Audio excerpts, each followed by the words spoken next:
El aire del bosque había cambiado. Fue algo sutil al principio, una densidad que se instaló entre los pinos, un peso que presionaba los pulmones y hacía de cada inspiración un esfuerzo consciente.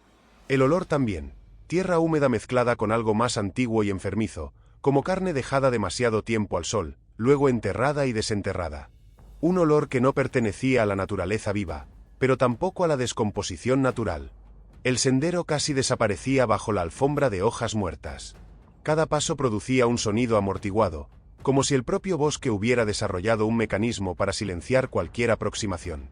Las ramas de los pinos se curvaban de manera antinatural, formando un túnel cada vez más estrecho, creando la sensación de que el bosque no estaba simplemente siendo atravesado, estaba engullendo, lenta y metódicamente. A medida que el camino subía por la ladera, el viento disminuía gradualmente hasta cesar por completo. El silencio que siguió tenía una cualidad palpable, una presión casi física contra los tímpanos. No había pájaros cantando, ni insectos zumbando. Solo ocasionalmente, el sonido distante de ramas que crujían, como pasos cautelosos manteniendo una distancia calculada. Fue al rodear una curva cerrada del sendero que la casa finalmente apareció. No una ruina como sería de esperar, sino una estructura extrañamente preservada. Una mansión victoriana de madera oscurecida por el tiempo, con 3 pisos y un desván cuya ventana circular recordaba el ojo de una aguja o un ojo verdadero, observando a quien se acercaba. El tejado de pizarra negra, aún intacto, se destacaba contra el cielo gris como una sombra sólida. En los extremos, gárgolas de madera tallada, no figuras demoníacas tradicionales, sino formas retorcidas que sugerían cuerpos humanos en posiciones imposibles, como si hubieran sido congelados en pleno movimiento de huida. La vegetación alrededor de la casa formaba un perímetro perfecto de tierra estéril. Nada crecía en un radio de 3 metros de la fundación, ni hierba, ni musgo, ni siquiera las más resistentes malas hierbas. Como si el suelo hubiera sido envenenado, peor, como si la propia casa absorbiera algo vital de la tierra a su alrededor. Las ventanas altas, de vidrios enteros y sin grietas, reflejaban el cielo como ojos vacíos. Por un instante, pareció que una silueta se movió detrás de una de las ventanas del segundo piso, solo para desaparecer al momento siguiente. Un truco de la luz, ciertamente. La casa estaba abandonada desde hacía décadas, desde los primeros años del siglo. La puerta principal no estaba cerrada con llave. Se abrió con un gemido prolongado que parecía contener tanto dolor como alivio, el sonido de algo que esperó demasiado tiempo para ser perturbado. El aire que escapó de dentro tenía una cualidad densa, casi aceitosa, cargando un olor de madera antigua, papel enmohecido y algo más difícil de identificar, un olor metálico, como el de sangre seca mezclada con cera de vela derretida. El interior reveló un vestíbulo de entrada con un suelo de madera noble, cubierto por una fina capa de polvo que preservaba marcas de pasos. No las huellas antiguas de sus últimos habitantes, sino rastros recientes, de suelas que habían pisado allí en las últimas semanas, tal vez días. Las marcas formaban un patrón extraño, no se dirigían hacia dentro o hacia fuera de la casa, sino en círculos concéntricos, como si alguien hubiera ejecutado una danza ritualística justo allí, antes de simplemente desaparecer. Al lado del vestíbulo, una sala de estar con muebles cubiertos por sábanas blancas, manchadas por el tiempo. Las formas bajo las telas creaban siluetas que vagamente recordaban a figuras sentadas, encorvadas sobre sí mismas. El papel tapiz, un patrón floral en tonos de rojo descolorido, parecía pulsar sutilmente en la penumbra, como si respirara. Allí estaba uno de los aspectos más perturbadores de la casa, el aire dentro de ella estaba extrañamente tibio, en contraste con el frío exterior. Y había un ritmo sutil, casi imperceptible, una ondulación en el aire, como si las propias paredes se expandieran y contrajeran lentamente. Inspiración, expiración. El movimiento era tan sutil que podría ser descartado como imaginación, si no fuera por el hecho de que las cortinas de encaje en las ventanas se movían levemente con ese ritmo, sin que hubiera ninguna corriente de aire. En una mesa lateral, un conjunto de fotografías en portarretratos de plata oxidada. Rostros serios, siguiendo la tradición de la época, miraban fijamente a la cámara. Una familia de 5 personas, padre, madre, 2 niñas gemelas de aproximadamente 10 años, y un niño más pequeño. Sus ojos, incluso en las fotografías amarillentas, transmitían algo más allá de la seriedad común de las fotos antiguas. Había un conocimiento allí, o tal vez miedo, como si, en el momento en que el obturador se cerró, ya supieran lo que les sucedería. Más perturbador aún era el detalle en los márgenes de las fotografías. Manchas oscuras que parecían haberse extendido desde que las fotos fueron tomadas. manchas que vagamente sugerían dedos alargados, tocando los hombros de los fotografiados. Los relojes de la casa contaban una historia que el tiempo olvidó registrar. Todos ellos, el gran reloj de péndulo en el pasillo, el delicado reloj de porcelana sobre la chimenea, incluso el reloj de bolsillo olvidado sobre un escritorio en el despacho, todos se habían detenido a las 3:47. Como si en ese momento preciso, el propio tiempo hubiera sido violentamente interrumpido dentro de aquellas paredes. Pero a pesar de las manecillas inmóviles, algo aún marcaba el paso de las horas. Un sonido rítmico, inicialmente casi inaudible, emanaba de dentro de las paredes. No el tic-tac mecánico de un reloj, sino algo más orgánico, _tic, tic, tic, un sonido húmedo, como gotas cayendo en un charco, o una lengua contra el paladar. A medida que la luz del día disminuía allá afuera, ese sonido se transformaba, volviéndose más pronunciado, más complejo. Los intervalos entre los sonidos se acortaban y alargaban en patrones que casi formaban palabras. Susurros en un idioma que ninguna garganta humana podría producir.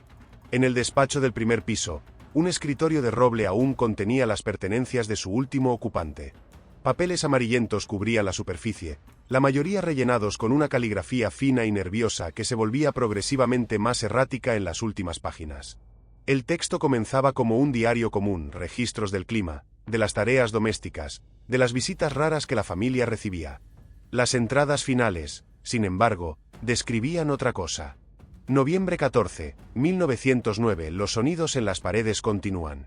Elizabeth insiste en que son solo ratas, pero las ratas no golpean en patrones de 3, ni responden cuando golpeas de vuelta.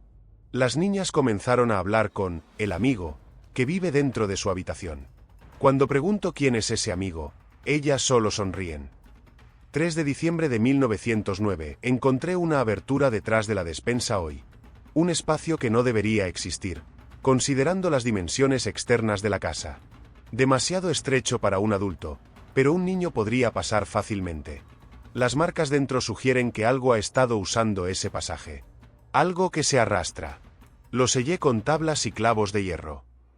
17 de enero de 1910. Las tablas fueron removidas durante la noche. No rotas o arrancadas, cuidadosamente desatornilladas y apiladas al lado. Las herramientas que usé para instalarlas desaparecieron. Elizabeth despertó gritando de nuevo. Dice que alguien estaba sentado a los pies de nuestra cama, observándola dormir. Una figura sin rostro, solo con una abertura donde la boca debería estar. El médico aumentó su dosis de láudano. La última entrada era apenas una frase, escrita con una presión tan fuerte que la pluma había rasgado el papel en varios puntos. Ellos viven dentro de las paredes y ahora saben nuestros nombres. El resto de la página estaba lleno con un símbolo repetido decenas de veces, una espiral que se cerraba sobre sí misma, con pequeñas líneas irradiando del centro, como patas de un insecto o dedos de una mano. Los espejos de la casa contaban otra historia, una narrativa silenciosa escrita en reflejos distorsionados. El gran espejo ovalado en el vestíbulo de entrada, con su marco tallado con motivos florales que, observados más de cerca, se revelaban como pequeños rostros en agonía, mostraba un reflejo que parecía existir un segundo atrás en el tiempo. Los movimientos en el mundo real precedían a los movimientos en el espejo por una fracción de momento, tiempo suficiente para crear la sensación perturbadora de que el reflejo no era un eco, sino una entidad separada, imitando con un leve retraso. Pero el verdadero horror de los espejos se revelaba solo cuando se observaban durante largos periodos, o por el rabillo del ojo. En el límite extremo del campo visual, en las esquinas más distantes de los reflejos, había movimiento independiente. Sombras que se desplazaban cuando nada se movía en la habitación real. Siluetas que parecían aproximarse al primer plano del espejo, solo para desaparecer cuando se observaban directamente. En una de las habitaciones del segundo piso, presumiblemente la habitación principal, el espejo del tocador tenía una grieta fina que cortaba diagonalmente su superficie. La fisura parecía moverse sutilmente, como una herida viva que nunca cicatrizaba por completo.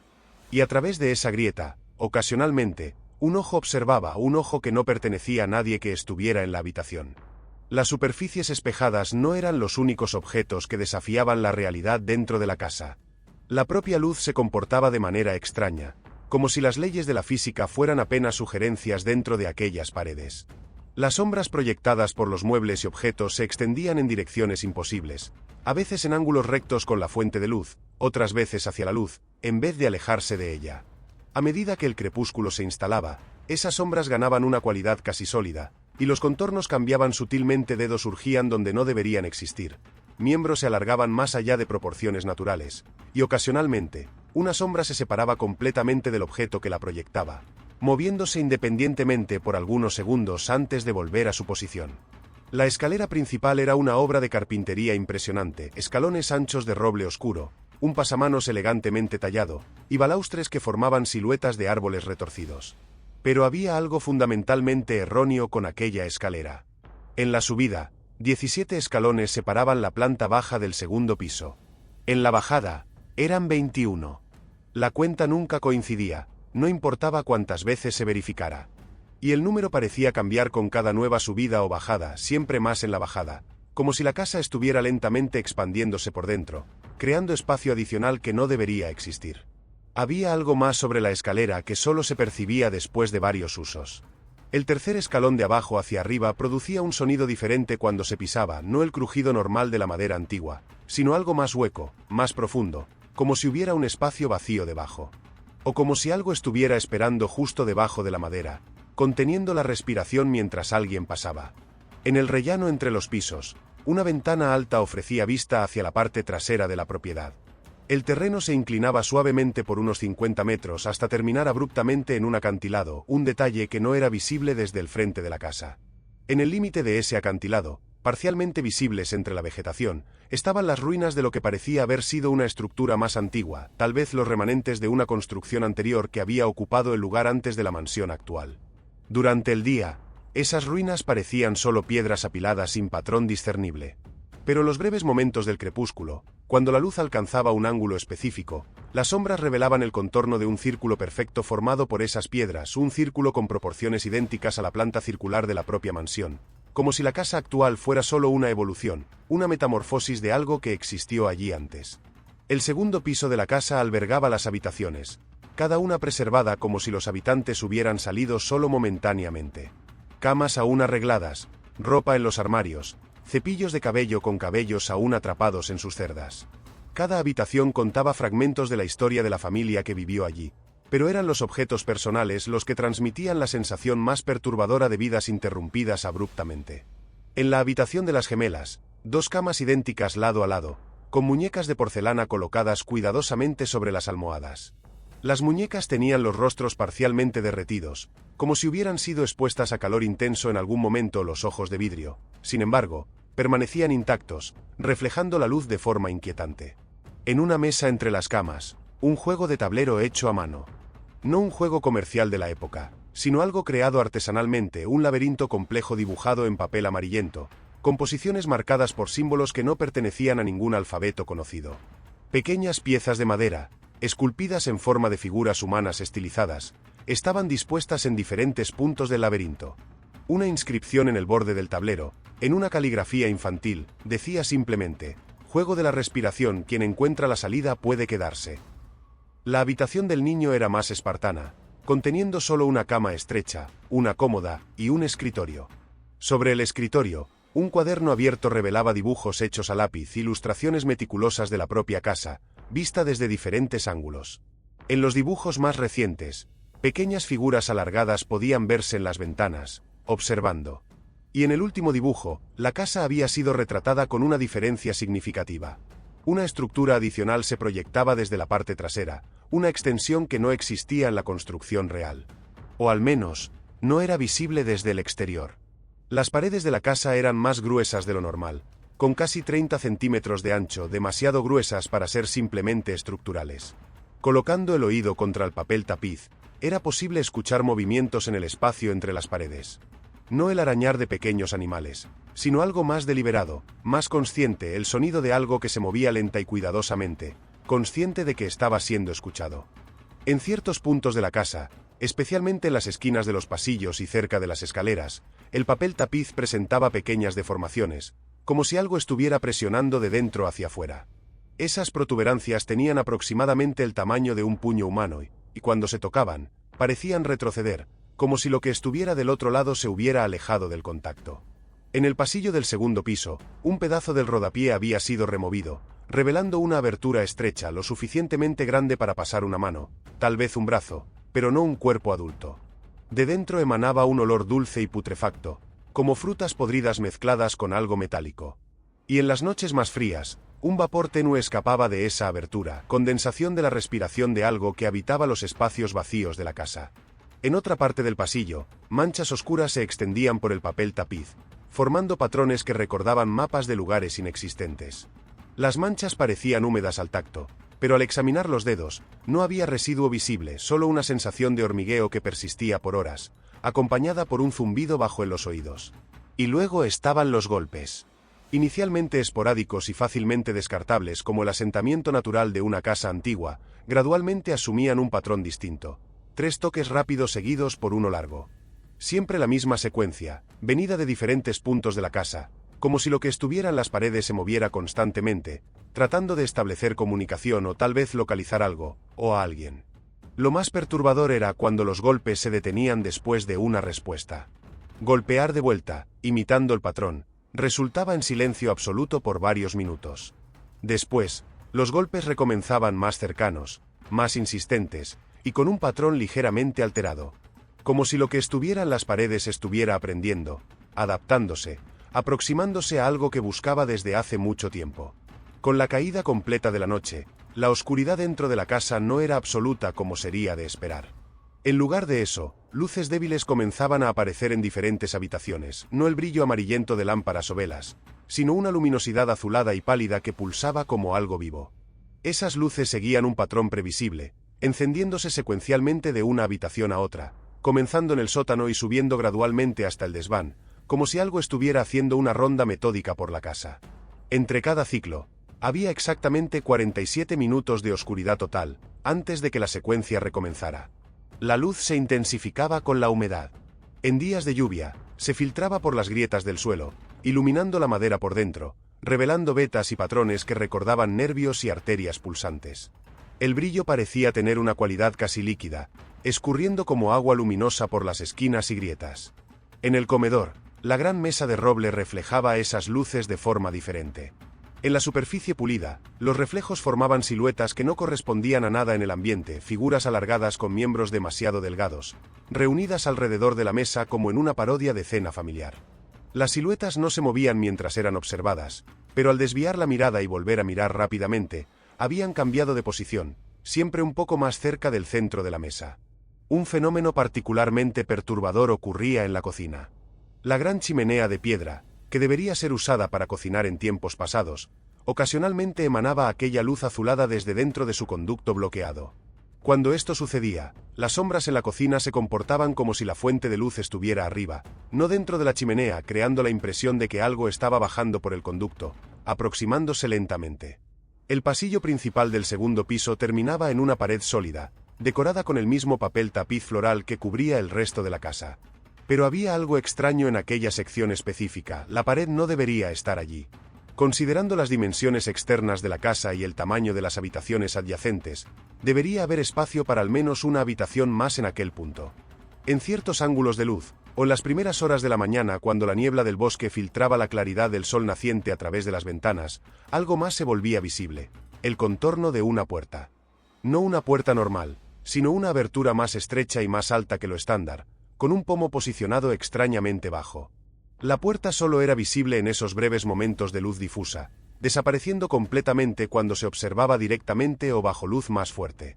En la biblioteca del primer piso, en un cajón cerrado con llave del escritorio principal, cuya llave estaba misteriosamente en el bolsillo de un abrigo colgado en el armario, planos arquitectónicos originales de la casa mostraban claramente una habitación adicional en ese exacto lugar, un aposento perfectamente cuadrado, sin ventanas, marcado no con un nombre o función, sino con un símbolo, el mismo símbolo espiral que aparecía repetidamente en los últimos escritos del diario.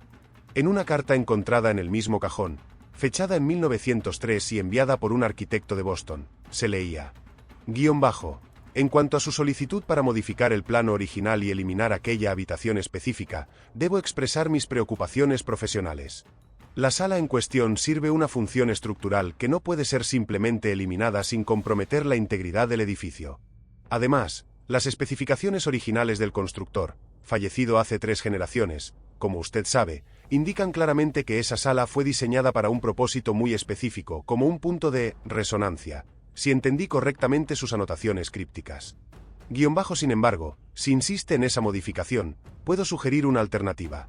En vez de remover físicamente la habitación, podemos simplemente sellar sus entradas y modificar los planos para que, en todos los aspectos prácticos, ya no exista más. Lo que no puede ser accedido puede, de cierta forma, dejar de existir. En cuanto a los sonidos y el olor que mencionó, sugiero que consulte a un fontanero. Las casas antiguas frecuentemente desarrollan peculiaridades a medida que se asientan. En noches de luna llena, un olor característico emanaba de aquel punto específico de la pared: cera de vela, cobre, y algo dulce como miel fermentada.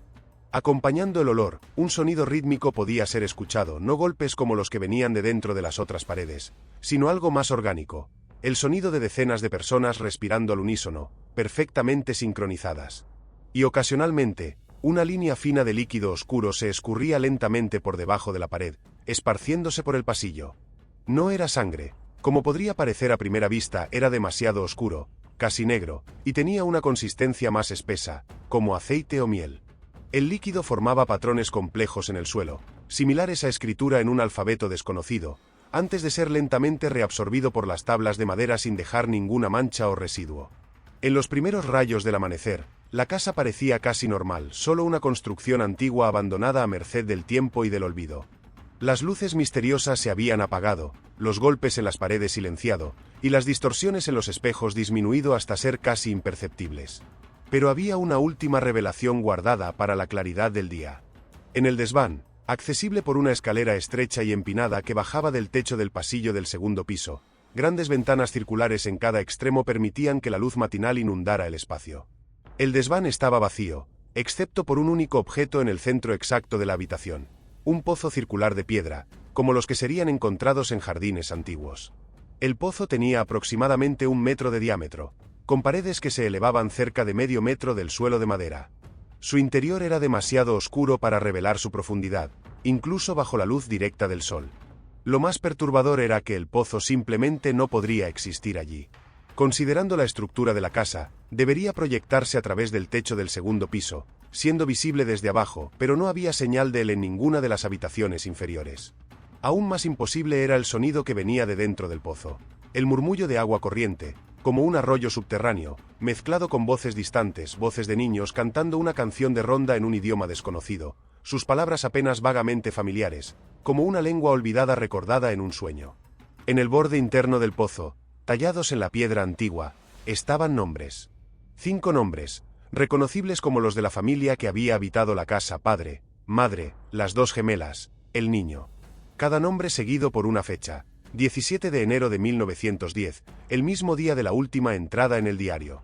Y debajo de ellos, un 6º nombre estaba siendo lentamente formado en la piedra, cincelado por manos invisibles, letra por letra, como si la propia casa estuviera inscribiéndolo pacientemente, aguardando su llegada. La casa en el bosque no está realmente abandonada. Nunca lo estuvo. Solo sus habitantes humanos se han ido. Las paredes continúan respirando. Los espacios vacíos continúan siendo llenados. Y algo continúa observando, paciente, a través de grietas que se abren momentáneamente entre los mundos. Algo que espera, desde hace más de un siglo, por nuevos moradores. Algo que, al sentir una presencia, comienza lentamente a despertar.